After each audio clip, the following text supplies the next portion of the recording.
അസ്സലാമു അലൈക്കും. നമ്മുടെ മനസ്സിൽ എത്ര വലിയ ആഗ്രഹമുണ്ടായിരുന്നാലും ഈ സൂറത്ത് കൊണ്ട് അത് നിറവേറി കിട്ടും. അത്രയ്ക്കും പവർഫുള്ളാണ് ഈ സൂറത്ത്.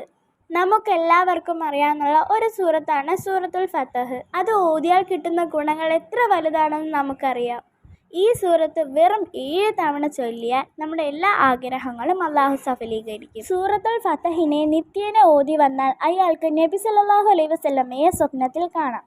പണ്ഡിതന്മാരായ ആളുകളെ തനിക്ക് എന്ത് കാര്യം സാധിക്കാനും ഏത് ദുരിതം അകലാനും സൂറത്തുൽ ഫതഹ് ഓതാറാണ് പതിവ്.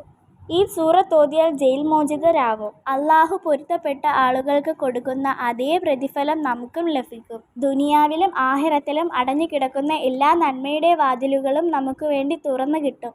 ശക്തിയില്ലാത്തവർ ഈ സൂറത്തിനെ ഓതിയാൽ ശക്തിയും ധൈര്യവും ലഭിക്കും. സൂറത്തുൽ ഫതഹ് ഓതിയാൽ അള്ളാഹുവിൽ നിന്നുള്ള സഹായം അയാൾക്കുണ്ടായിരിക്കും. എത്ര വലിയ കടങ്ങൾ ഉണ്ടായിരുന്നാലും കടങ്ങൾ വീടിക്കിട്ടും.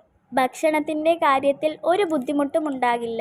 ഇമാം ഫഖ്റുദ്ദീൻ റാസി റളിയല്ലാഹു തആല പറഞ്ഞിരിക്കുന്നു, എനിക്ക് എന്തെങ്കിലും വിഷമം നേരിട്ടാൽ അല്ലെങ്കിൽ എന്തെങ്കിലും ആഗ്രഹം സാധിക്കാതിരുന്നാൽ ജുമയുടെ സുന്നത്തുകളെല്ലാം പൂർത്തീകരിച്ച ശേഷം സൂറത്തുൽ ഫതഹ് 7 തവണ ഓതും. പിന്നീട് യാ ഫത്താഹു യാ അല്ലാ എന്ന ഇസ്മ 489 വട്ടം ചൊല്ലും.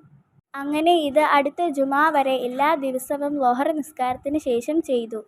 ഓതുന്നതിനിടയിൽ സംസാരിക്കാൻ പാടില്ല. ഇങ്ങനെ 7 ദിവസം ഓതുമ്പോഴേക്കും ഉദ്ദേശം നിറവേറിയിരിക്കും. 7 ദിവസം തുടർച്ചയായി സൂറത്തുൽ ഫതഹ് ഓതേണ്ടതാണ്. തന്നെ ഓതുന്നതിനിടയിൽ സംസാരിക്കാൻ പാടില്ല. എന്തെങ്കിലും വിഷമമുണ്ടെങ്കിലോ സങ്കടമുണ്ടെങ്കിലോ ഈ സൂറത്തും ഈ ദിക്റും ഒന്ന് ഓതി നോക്കണം കേട്ടോ. അത് ഉറപ്പായിട്ടും നടന്നു കിട്ടും. ഇവിടെ ഹലാലായ ഉദ്ദേശങ്ങളും ആഗ്രഹങ്ങളും ഒക്കെ അള്ളാഹു നടത്തിത്തരുമാറാകട്ടെ. ആമീൻ യാ റബ്ബൽ ആലമീൻ. അസ്സലാമു അലൈക്കും.